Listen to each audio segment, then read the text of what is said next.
nga ho ang ating lulutuin ngayon dito sa bukid. Kaya tara na, let's go!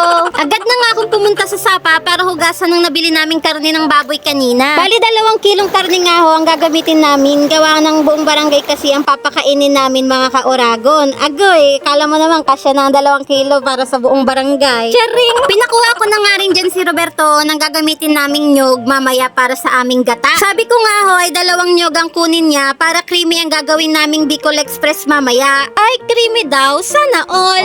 Buti nga ho ay may lakas pa si Roberto na natira dahil pinaakyat ko yan sa puno kahapon. Sa kasamaang palad nga lang mga kauragon ay napunit ang kanyang pantalon. Di na nga lang niya pinalata sa kamera baka daw bumabaho ang kanyang self-confidence. Ay, self-confidence? May gayon? Nakababa na nga ng puno dyan si Roberto na akala mo'y walang nangyari sa pag-akyat niya kanina. Pasalamat na nga lang siya dahil kulay itim ang kanyang suot. Wag nyo na nga lang pansinin mga kauragon para di nyo nahalata. Charing! Nagsaing na nga muna ako dyan mga kauragon para ulam na lang ang lulutuin namin mamaya. Pinakuha ko na nga rin dyan si Roberto ng pandan para nga humabango ang sinaing na kasing bango ko. Kasing bango ko, walang kukontra. Madami ho kasing tanim na pandan sina Lola at minsan lang naman nagagamit sa pagluluto. Kaya sinulit na namin at baka makuha pa ng iba. Uy, hindi gayon. Pinasalang ko na nga yung sinaing kay Roberto, gawa nga ng paubos na yung gatong pero wala pa ding nakasalang. At pagkatapos nga ho ay pinahiwa ko na rin sa kanya yung karne ng maninipis para mas mabilis lumambot pag pinakuluan na mamaya. Kasi bigla ko nga hong naalala na may kasama kaming kakain mamaya na kumpleto at matibay pa ang ngipin. Kaya nga po bilang konsiderasyon at para hindi na po sila mahirapan sa pagnguya ay niliitan na nga po namin yung hiwa ng karne. Charing! Naalala ko tuloy bigla mga kaurago nung maliliit pa kami, nabihira lang kami makatikim ng karne. Minsan ay dadayo pa kami sa pistahan para lang makatikim ng mga luto ng karne. Noon kasi ay sakto lang ang sinasahod ng aking ama at minsan kinukulang pa dahil marami kami magkakapatid. Pero laking pasasalamat namin sa Panginoon na kahit papano ay nakakaraos pa din kami. Na kahit nga ho ngayon ay salat kami sa material na bagay ay puno naman kami ng pagmamahal sa pamilya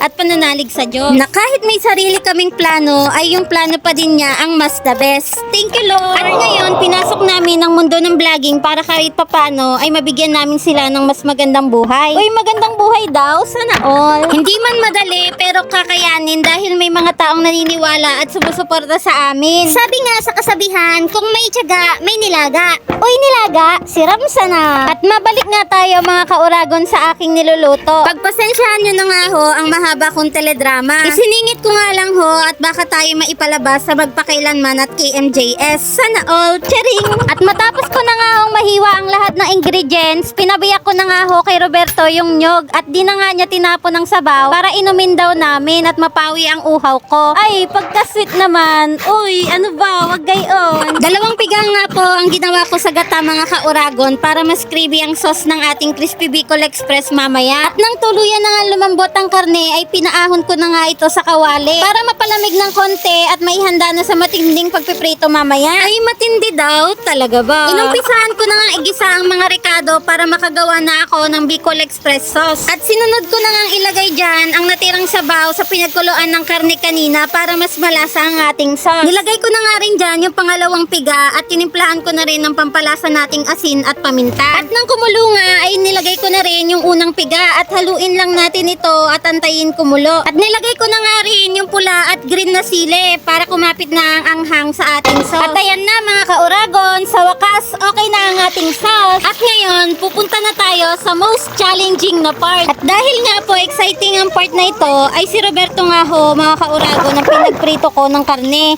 Gawa nga akong takot ako matalsikan ng kumukulong mantika. Ay, siramsa na. At dahil nga sa sobrang init na mantika ay mas mabilis naging crispy yung karne. Ay, grabe, sobrang init na mantika. Parang ako sobrang hot. Ay, charing! At nang matapos nga ako sa pagpiprito ay agad kong pinatadtad kay Roberto yung karne ng maliliit para mas mabilis makahin. At para mailagay na rin namin yung sauce habang mainit pa. Binuhos ko na nga dyan yung sauce dahil gutom na nga ho yung mga kasama namin. Pero sulit naman yung pag-iintay dahil napakasarap naman talaga ng nagawa namin. Kaya hanggang dito na lang mga kaurago. Alam!